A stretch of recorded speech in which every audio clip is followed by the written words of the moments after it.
ಕರ್ತನಾದ ಯೇಸು ಕ್ರಿಸ್ತನ ಪರಿಶುದ್ಧ ನಾಮದಲ್ಲಿ ನಿಮಗೆಲ್ಲರಿಗೂ ವಂದನೆಗಳು. ಮತ್ತಾಯನು ಬರೆದ ಸುವಾರ್ತೆ 3ನೇ ಅಧ್ಯಾಯ 13ನೇ ವಾಕ್ಯದಲ್ಲಿ, ಆ ಕಾಲದಲ್ಲಿ ಯೇಸು ಯೋಹಾನನಿಂದ ಸ್ನಾನ ಮಾಡಿಸಿಕೊಳ್ಳಬೇಕೆಂದು ಗಲಿಲಾಯದಿಂದ ಯೊರ್ದನ್ ಹೊಳೆಗೆ ಬಂದನು. ಅಪೊಸ್ತಲನಾದ ಪೌಲನು ದೇವರ ಸಭೆಯ ಹಿಂಸಕನಾಗಿದ್ದನು. ಕರ್ತನನ್ನು ನಂಬಿದ ಮೇಲೆ ಆತನು ಕರ್ತನ ಸೇವೆಯನ್ನು ಮಾಡುವವನಾದನು.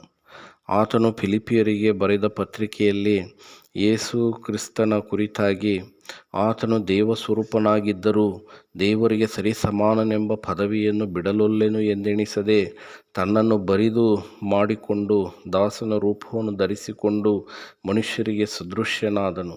ಹೀಗೆ ಆತನು ಆಕಾರದಲ್ಲಿ ಮನುಷ್ಯನಾಗಿ ಕಾಣಿಸಿಕೊಂಡಿದ್ದಾಗ ತನ್ನನ್ನು ತಗ್ಗಿಸಿಕೊಂಡು ಮರಣವನ್ನು, ಅಂದರೆ ಶಿಲುಬೆಯ ಮರಣವನ್ನಾದರೂ ಹೊಂದುವಷ್ಟು ವಿಧೇಯನಾದನು.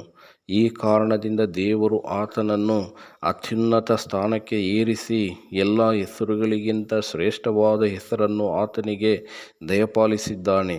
ಆದುದರಿಂದ ಸ್ವರ್ಗ, ಮರ್ತ್ಯ, ಪಾತಾಳಗಳಲ್ಲಿರುವವರೆಲ್ಲರೂ ಯೇಸುವಿನ ಹೆಸರಿನಲ್ಲಿ ಅಡ್ಡಬಿದ್ದು ಯೇಸು ಕ್ರಿಸ್ತನನ್ನು ಒಡೆಯನೆಂದು ಪ್ರತಿಜ್ಞೆ ಮಾಡಿ ತಂದೆಯಾದ ದೇವರಿಗೆ ಘನವನ್ನು ಸಲ್ಲಿಸುವರು ಎಂದು ಬರೆದಿದೆ.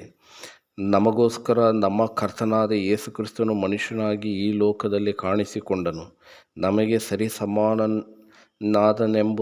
ಸೂಚಿಸುವಂತೆ ಇತರರಂತೆ ಯೋಹಾನನಿಂದ ಸ್ನಾನ ಮಾಡಿಸಿಕೊಂಡನು. ಆತನು ನಮ್ಮೆಲ್ಲರ ಪಾಪಗಳಿಗೆ ಪ್ರಾಯಶ್ಚಿತ್ತ ಯಜ್ಞವಾದನು.